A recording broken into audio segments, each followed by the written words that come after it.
We're driven by the search for better. But when it comes to hiring, the best way to search for a candidate isn't to search at all. Don't search, match with Indeed.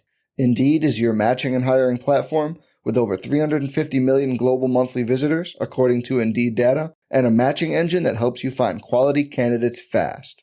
Leveraging over 140 million qualifications and preferences every day, Indeed's matching engine is constantly learning from your preferences. Join more than 3.5 million businesses worldwide that use Indeed to hire great talent fast. And listeners of this show will get a $75 sponsored job credit to get your jobs more visibility at Indeed.com/Blue Wire. Just go to Indeed.com/Blue Wire right now and support our show by saying you heard about Indeed on this podcast. Indeed.com/Blue Wire. Terms and conditions apply. Need to hire? You need Indeed.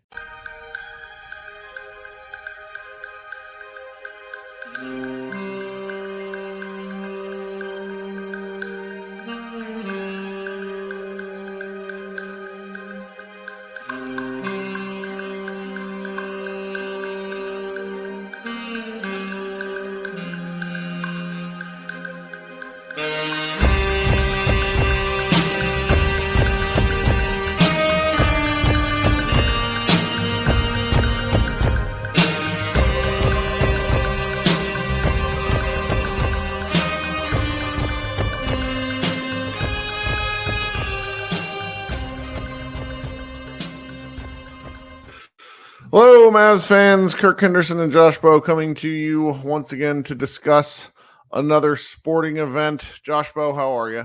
I'm doing good. Thought this was an interesting game. Mavericks win 112-104. Not going to lie, this wasn't. We're talking about that game? Yeah, this is the most interesting game in the world. Oh, I thought we would lead off with the Chiefs defeating the 49ers 25-22. a much more riveting sports ball match. Take your victory lap. No, there's no victory lap. That was a wild and insane game, and it's just absolutely perfect that the next sporting event I watch is the Mavericks playing the Wizards, and it was horrendous. A horrendous win, and I. They count as wins all the same. They do count as wins all the same. And so I'd kind of talked myself into earlier today. I was like, man, we're going to come in, we're going to beat the pants off the Wizards, and we're going to have a great game. And then I'm going to do a live show after the fact with the fans. And now I don't want to do any of those things because that game was just it was a hex. And I don't really know how to properly contextualize it. So can you kind of walk us through the game, since I think you had a better view than I did, because I was doing my kids' bedtime for the first quarter. First half almost. Yeah, I mean, really, it was just a sense of both teams shot the ball very poorly almost all night. The Wizards ended up finishing 7 of 32 from three. The Mavs were 9 of 36. And the Mavs 9 of 36 number is an improvement considering they made, I think, 2 or 3 3-pointers in the fourth. They made 4 3-pointers in the fourth quarter. I think they were 4 of 9 from 3 in the fourth. So they were not well. And the Wizards, I believe, were 0 for 9. So yeah, it was just a case of you're just watching the game and you're like, are the Mavericks going to figure this out? Because this wasn't a game where it's like, what are you going to do? The other team's hot. Just one of those nights. The Wizards were not playing great basketball. I mean, they were hovering between 42 and 43% from the floor almost the entire game. Their only offense was Denny Advia basically attacking Daniel Gafford in the pick and roll, and that was working pretty well. But outside of that, they really did not have anything going on the offensive end. Almost all of their offense was because the Mavericks had turnovers and missed shots and long rebounds. The Wizards had 20 fast break points. And the Mavericks stopped turning the ball over in the fourth quarter, started making shots, and the Wizards were like, oh no, what do we do now? And they scored 16 points in the fourth quarter when they didn't have easy runouts that the Mavericks basically gift wrapped them. I mean, there were so many ridiculous offensive rebounds in that first half where this happens in a game. There were a lot of opportunities for offensive rebounds in this game. Well, there were so many ones where it's it felt like an ugly game at 21 where you're playing against somebody who just doesn't have any fucking touch, and the ball bounces not like off the rim and like down where you are because you're boxing out. It bounces like 7 feet away towards the middle of the key, and that just kept happening on repeat. And then Marvin Bagley would bully someone, or I mean, there was one possession. I mean, they got harp to say that Marvin Bagley is a good rebounder. No, he's not. Marvin Bagley is a tremendous misuse of athletic talent, and the Mavericks made him look functional for a while. And you're going to have games like this, and I think what's so damn frustrating for people who are just avid every game watchers is just there's no reason to have a game quite this ugly, but they buckled down when it really mattered, when it really, really mattered, and that is something that's nice to see. And I got to be honest with the crowd. Okay. I'm just going to show everybody this because I'm an idiot. I spent the better part of the last 4 minutes of the game trying to figure out how to work TikTok. And I made this incredibly stupid thing I'm going to share with. Oh, you actually made that? I thought you. Oh, no, I made this. So I missed. I'm just going to put it on real quick here. And we're just going to go live here for. Yes. Feel that beat. I don't know if this even comes through on the video, but it's like a 7-second TikTok. It's the dumbest thing ever. But I was the king of shitty Mavs memes from Microsoft Paint. You took my title there, I think. I mean, that's good though. I don't want to make this about kid, but like, let's just say this, guys.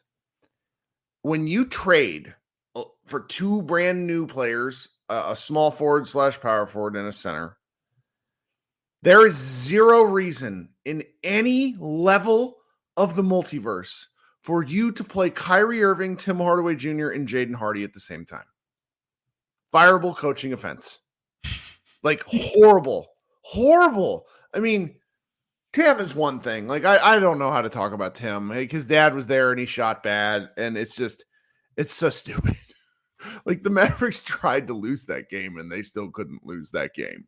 And that's the part that I will probably circle back to, in that, are they a top 3 seed in the West like our guy Matthew Phillips seems to think they are? No.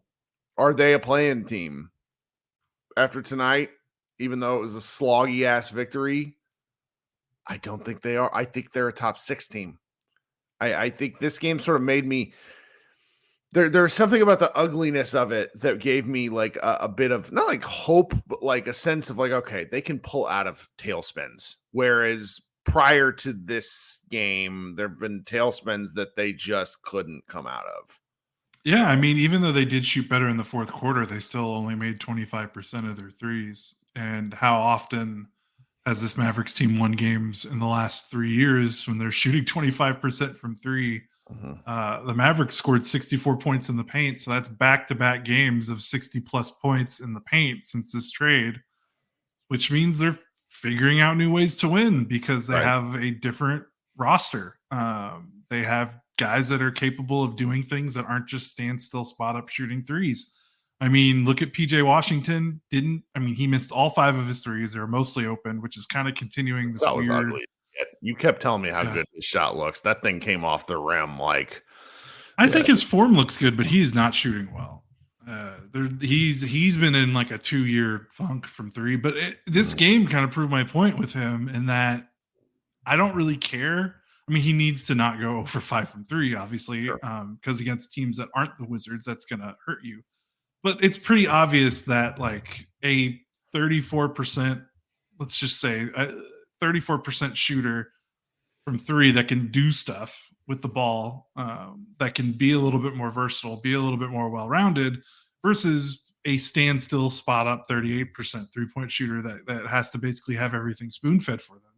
Like, I feel like this was a good example of why the former matters a lot more in the NBA now, as teams are trying to run these guys off the line more than ever before. So, like, yeah, PJ didn't shoot well, but he still managed to. He only scored 9 points, but he shot well from 2. He was basically like 4. He had a nice 6 inside the arc. Him and Daniel Gafford have really strong senses of mismatches and when to cut and when to sort of be at the rim. Luka found PJ. I'm pretty sure it was PJ for like just an easy lay-in. It was like a duck in, and Luka was almost at half court and just sort of placed it exactly where PJ could catch it and laid it right in. And like the Mavericks haven't had anybody ever that could do that with Luka. Like really, I mean, it's at least as a forward. Yeah, at least as a you got your DeAndre Jordans and people like that of the world who do it, but like a small forward ducking in like that just like Dorian never did that. Like, do you remember the first Jason Kidd coach game when Dorian had 2 post-ups and he had 1 post-up the previous season? Yeah. Sorry, I don't know. It just came to mind. No, but it just, I mean, all respect to Dorian. He's one of those standstill, spot-up guys. Like, it just goes to show, if you can impact the game in other ways besides just shooting threes, that just goes a long way to winning these kind of games when you don't have the three-pointer. Gafford was okay. I mean, people are going to be like, okay, he had 16, 17, and 5. And I feel like this was kind of the full Gafford experience where he had monster numbers and had some really big impactful moments, but then like he just got Advia just absolutely cooked him at the rim today. Let's circle back to this in just a second. We're 10 minutes into the show, folks. 10 minutes is my traditional time because we got a lot of people in here where I simply do ask you to do one thing. First is head on down there to the like button. Hit the like button. It's really helpful to us on the YouTube stream. If you are down there and you are considering wanting to follow our shows, go ahead and hit the subscribe button. I think there's the ability also to get notified whenever we go live, but I think that notification process is a little bit goofy sometimes. If you're listening on an audio stream, consider subscribing to our show. Consider leaving a comment and a review on whatever stream that you are here or listening through. If you're watching the video at a later date, we had nearly 5,000 views on our last video, which for us is a big deal. Just hasn't, we get, 1,500, 2,000 if we're lucky. 5,000 is a big deal, and that's because of you guys supporting of us. Really, really grateful. Please leave comments after the fact on the video. Those things all really help boost in the algorithm from what I've been told, and we would be grateful if you did that. And if you're listening on podcast, I'm going to insert some ads right now, and Josh and I will be right back. We're driven by the search for better. But when it comes to hiring, the best way to search for a candidate isn't to search at all. Don't search, match with Indeed. Indeed is your matching and hiring platform with over 350 million global monthly visitors, according to Indeed data, and a matching engine that helps you find quality candidates fast. Leveraging over 140 million qualifications and preferences every day, Indeed's matching engine is constantly learning from your preferences. Join more than 3.5 million businesses worldwide that use Indeed to hire great talent fast. And listeners of this show will get a $75 sponsored job credit to get your jobs more visibility at Indeed.com/Blue Wire. Just go to Indeed.com/Blue Wire right now and support our show by saying you heard about Indeed on this podcast. Indeed.com/Blue Wire. Terms and conditions apply. Need to hire? You need Indeed. I also need to figure out how to insert midstream that on YouTube. One friend had sent it to me, but I just haven't watched the video because I'm that kind of lazy in season. All right, so circle back to Daniel Gafford. You were kind of leading off with it because the Daniel Gafford experience is pretty hilarious tonight. Where I wasn't able to watch, and I just looked at my Twitter feed. Someone was like, does he know how to pass? Yeah. He had 8 rebounds in the first quarter. So he finishes with 16, 17 boards, 7 offensive rebounds, 2 assists, 2 steals, 5 blocks, 2 turnovers, 7 of 13 from the floor. So kind of like a really, because you think of, Gafford. I don't know if Gafford's missed 6 shots in a game this season. Like there's no way. Was he doing the missing his own shot, getting the rebound thing? Yes, okay. Yeah, he was for sure. Josh is sorry. It's just a funny comment about my water bottle. That makes it does kind of look like Cartman now that I see it. That's a good comment. Thanks everyone. But yeah, he was. I mean, he put up numbers. He wasn't. I mean, look, 16, 17, 5 blocks. Even with some of the you still take that production because the Mavericks were getting minutes from their bigs that weren't doing anything at the rim and also weren't, putting up numbers. Eventually you put up that many numbers. The numbers are numbers. That's pretty good. But you saw why, his defensive efficiency kind of at the rim is not great. Not that he's a bad rim protector, so to speak. When he contests shots, he is good, but there are instances where teams can get him out of position, get him going one way, falling for fakes, getting him in space, in the paint near the free throw line, like forcing him to make decisions. That's where he can struggle a little bit. And I thought Advia kind of really picked him apart in the pick and roll, forcing him to, kind of using head fakes, ball fakes, hesitations to kind of throw him off guard. And Washington the Wizards, that was their only offense. When Gafford was on the floor, they really attacked him. Now he got them back a couple times. He had 5 blocks. So he's not. He had a left-handed, not for nothing. And if you've even played pickup basketball, and if you've ever get a block with your off arm, your non-dominant hand, it feels so amazing. And he had one with his left, at the peak. I like watching him block shots. He's got really nice timing in that regard. Yeah, for sure. But yeah, and this was a game that I felt like was good, but also kind of indicated I think he needs to be the backup when Lively gets back, because definitely there was some chatter in the fan base that's wait, is Gafford going to be the starter? And I understand that Lively's a 20-year-old rookie now. Sure. He just turned 20, but I think Lively's ability to protect the rim a little bit better, stay in better positioning, I think is already a little bit better than where Gafford is. His passing in the short roll is better than Gafford. Gafford had 2 turnovers and kind of had tunnel vision when he caught the ball when Luka got doubled or out of the pick and roll, and just kind of put some shots up. That's why he missed 6 shots. He took some attempts that were some non-dunks that didn't fall for him. And that's another thing. I think Lively has really shown this season he's really good at catching the ball near the free throw line, maybe a little bit inside the free throw line when Luka gets blitz in the pick and roll, and taking a hard dribble pivot, a drop step, finishing, even if it's not a dunk. I think Lively has earned the benefit of the doubt there to keep that going. So again, not bad. It's not critical. The point is, you can play one of these dudes for 48 minutes. Right. You get either him. What an awesome problem. Right. Exactly. Give me this problem where Or instead it's Dwight Powell, who's also not guarding the rim and has 3 rebounds in 20. And I don't they had to use Maxey in the backup 5 role again tonight, and I just can't handle it sometimes because he just doesn't have the lateral quickness and he's a great help side he had some good rotations in the fourth quarter. Yeah, and the rotation stuff is good, but if he's getting attacked off the dribble, he is fried chicken. And I don't want to. It's not fair to him. I don't like seeing it.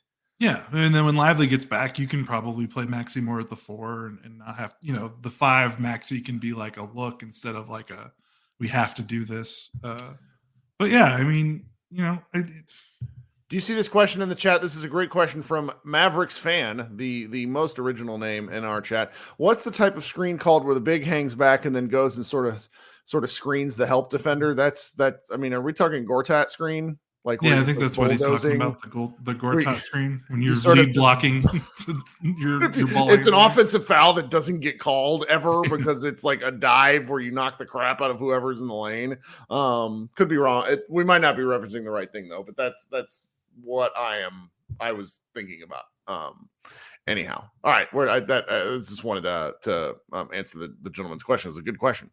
What else do we kind of have of note to talk about in this game? I don't know.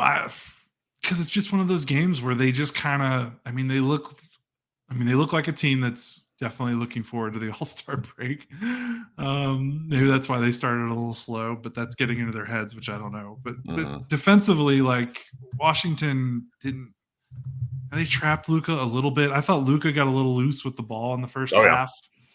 His turnovers were pretty bad. And he threw a lob to Gafford that Gafford missed the lob dunk. He eventually got it, but Luka kind of put a little too much hot sauce on it. And it made it a tougher play than it needed to be. And there were a couple moments like that in the first half. So once he settled down in the second half, that's kind of when the game changed, especially in the fourth quarter. Once the turnovers right up, the Mavs had 16 turnovers. That's a lot for them. They're closer to 10 turnovers a game. So those extra possessions and runouts was giving Washington basically life support on offense because they were just not making any shots otherwise. So once that cleaned up, that was kind of the game. And also credit to, I don't know if it's credit, but they benched Tim Hardaway Jr. in the fourth. They rode Jaden Hardy scored 10 points in 13 minutes, made 2 threes in the fourth quarter that were nice, needed crucial. Threes, very needed threes. Yeah. Yes. So that swung it. And yeah, otherwise everyone else kind of fell into place. Tim had Tim's game was horrible. I don't know what else to say other than he was. I mean, he's got it. They got to institute with the options that they have now. They have to institute some sort of heat check rule where if he rolls out there and he misses 3 shots in a row, get him out.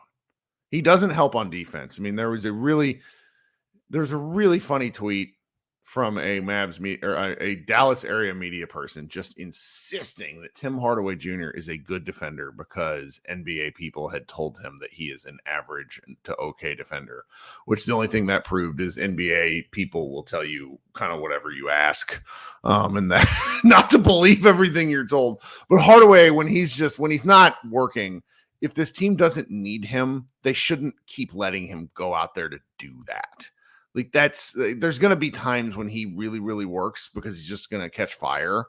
But the Mavericks didn't need him to keep shooting. They needed attacking.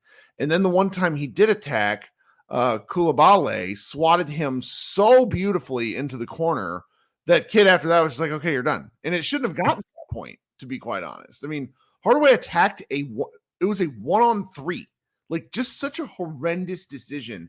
And I've lived with the Mavericks' terrible decisions, Tim Hardaway's terrible decisions, because really, there's no other option than a confident man in some games. But they don't need that now. With Kyrie healthy, you got PJ Washington who can dribble. I do kind of think we should talk about, PJ's kind of weird 2 games here. Josh Green's ability to attack. You just don't need Tim doing this sort of stuff. Yeah, for sure. It made sense when they had a mass unit out there and half the team's on the injury report because it's well, who else is going to score if it's not Luka and Luka has to play 40 minutes? Someone else has to put the ball in the bucket, and that's where it made a lot of sense. So yeah, it's just it's been 2 games. We'll see if that leash gets shorter. Hey, at least it's not to the point where it's he's playing let's remember some Rick Carlisle years where Rick would ride the vet come hell or high water and not even give a young guy like Hardy that opportunity. If this was 2013 or something, there's no way Jaden Hardy would have finished this game over Tim Hardaway Jr. and made the Mavericks lose. So, at least it didn't cost them the game and they pulled the plug, at the absolute last moment. So, it's glass half empty, glass half full, I guess. You had an interesting observation on our Slack about why you think PJ Washington helps things even if he's not shooting particularly well. And you've talked about it a little bit already, but I think it's worth kind of just going over again for anybody that hasn't been listening to the show, what you feel, and I'm trying not to put words in your mouth, but you feel that the NBA has adjusted to Luka setting up for open shooters.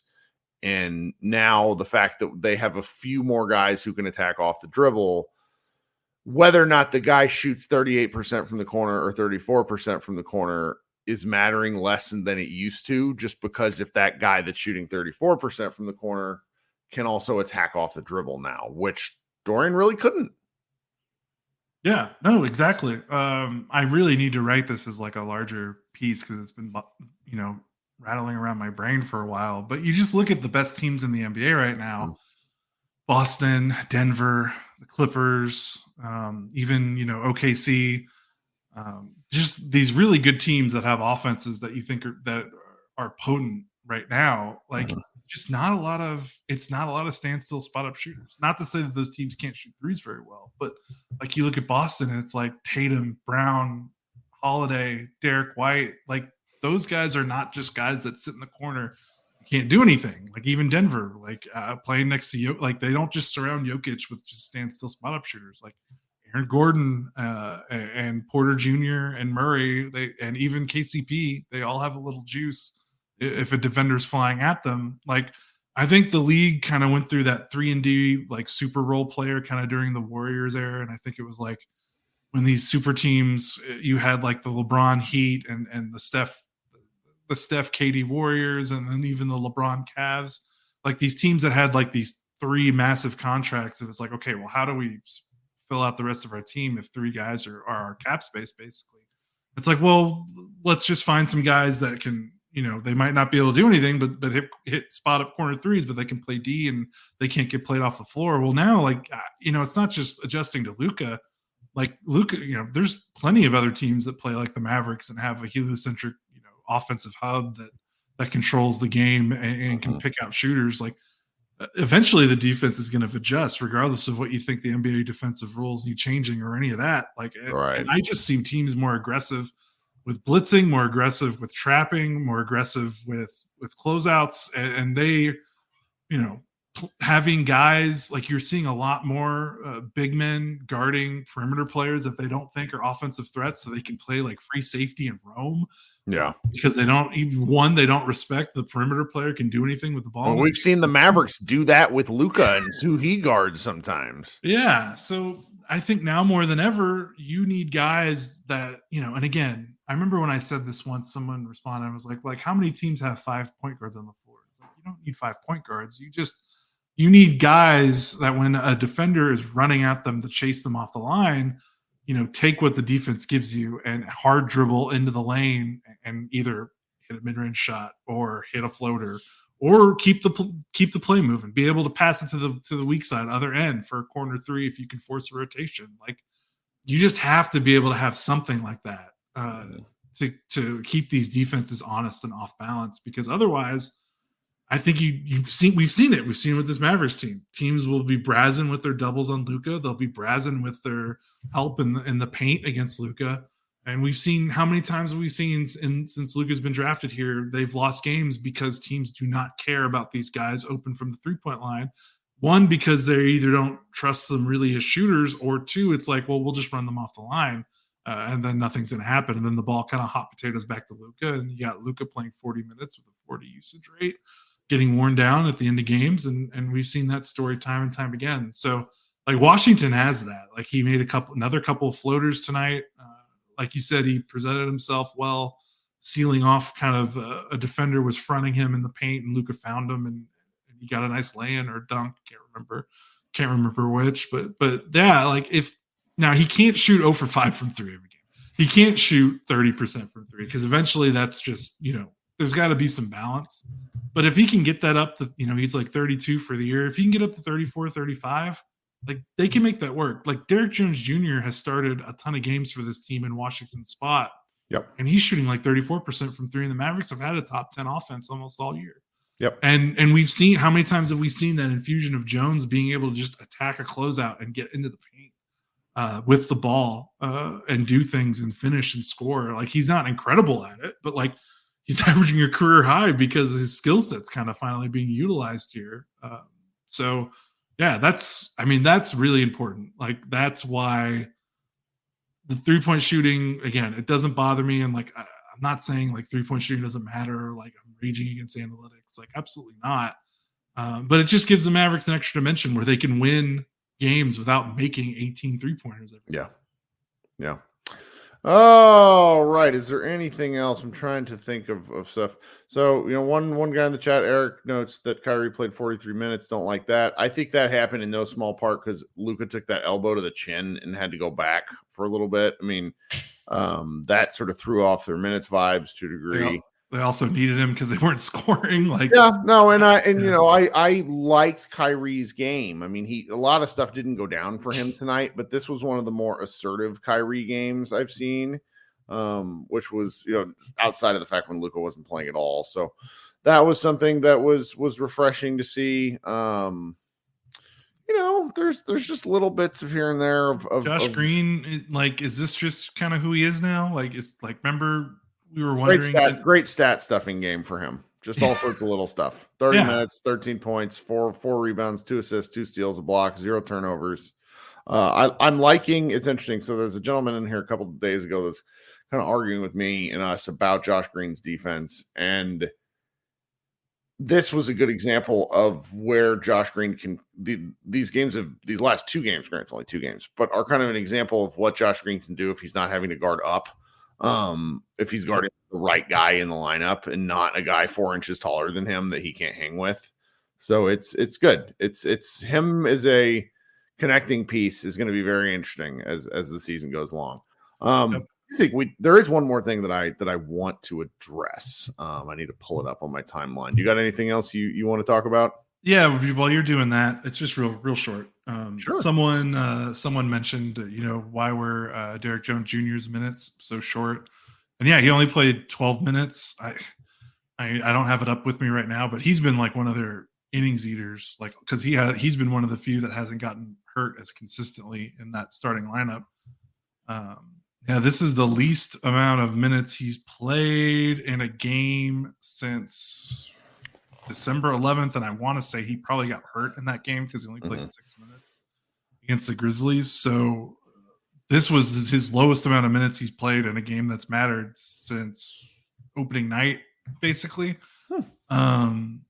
So I don't read too much into that other than like they got PJ Washington. Like that's kind of he's taking his spot. If they needed more from him to, and this wasn't a game where they needed more defense. I mean, I know Washington was kind of cooking a little bit in the second and third quarters. Right. But they, like I said, they were hovering around 43%. Like the Mavericks needed offense to get back into this game. So that's probably why they rode the Kyrie, Tim, Hardy minutes a little bit harder than most people would have liked. But with Washington here, like he kind of is filling the spot that Jones had. So it'll be interesting to see if he plays more maybe in a matchup where they need more perimeter defense. But man, like Washington had like Jordan Poole, 1 of 12. Kispert was 2 of 11. He has never been the same since Draymond punched him in the face. Like there's a direct core. Like he's been awful since Draymond punched him in the face. I know he was a positive player in the NBA Finals not that long ago. Yeah. And then Koulibaly was 1 of 10. Like Washington was only getting buckets. Maybe you could have put him on Advia. Maybe that would have helped. But I just think with Washington here, I wouldn't be surprised if Jones gets a little squeezed out of the rotation. And it makes him a more situational player. Yeah. All right. The last thing I want to make reference to, so Spencer Dinwiddie, after getting wooed by both the Lakers and the Mavericks, opted to sign with the Los Angeles Lakers. And today he gave Dave McMenamin of ESPN a quote. There's a story up on ESPN about it, but recommend you go seek it out. But he gave this quote to the Los Angeles media. Let's say you're a kid and you get your ass whooped by the bully. Dallas would have been like your mama. Like, it's okay, baby. The Lakers are like your dad. Nah, you better go out there and fight till you win, end quote. I just can't be more pleased with my initial take, and I'm mad I backed off it. For those of you who don't recall, I essentially was trying to imply that Spencer Dinwiddie is a chuckle fuck who can't help himself from saying stupid shit. And it didn't get noticed by our local media very much for 2 reasons. Number one, the Dallas Mavericks won a lot while he was here. Number two, the stuff Spencer said never really seemed to make waves, but we got all the transcripts. We see all the stuff he says. And when the Mavericks started losing prior to the, after the New York Knicks game last year and before he got traded for Kyrie Irving, his post-game quotes got more and more stupid. And I mean, this is a guy who has zero self-awareness, which works both for and against him the same way it works for and against Tim Hardaway. And he went to the Los Angeles Lakers, a place where there's not going to be a lot of playing time for him, where Christian Wood, his former teammate, was bragging about recruiting him. And he's just the most anti-LeBron player I can possibly imagine. LeBron James does not put up with that kind of bullshit. And it's just, I feel good about my initial take. I'm really glad I backed off it whenever all you guys were lecturing me. Spencer, I'm grateful for your time here. Don't let the door hit you in the ass on the way out. Goodbye. I don't even know. I've got nothing else to add. Well, what are we gonna do with that spot? I mean, that's like, I don't know what they're going to do with that roster spot, but I guess if they were Dinwiddie was always kind of an interesting choice because they've got a lot of guards. Like the only way Dinwiddie made sense if the argument is you're worried about Dante Exum, right? Yeah. So and you don't trust Hardy to play, which I think is a pretty good argument. Yeah, that's a pretty. Yeah, that actually is. That's what swayed me. Yeah, that is a pretty good argument. Otherwise, I don't really know what they're going to do with it. Like I said last time, We're buyout not guys signing usually don't Tony matter. Snell, you guys.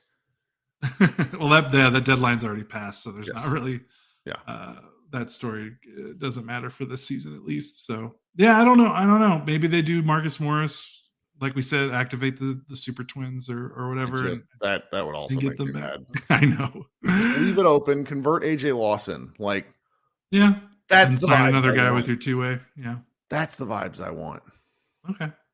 Yeah, I think after Dinwiddie, I just don't really see another player on the market that's going to move the needle that much. So it haven't really entered my brain that much. No, I get it. I mean, it's because hopefully it won't matter because that would be great. That person shouldn't have to play. Right. It's like when the Mavs signed Peja Stojakovic in 2011. Peja really, I mean, he mattered, but he didn't matter. And then he mattered in the playoffs for like 3 games and really helped close out the Lakers. And then he was never heard of from again because you couldn't play him anymore. And that's kind of the most you can hope for a roster spot like that.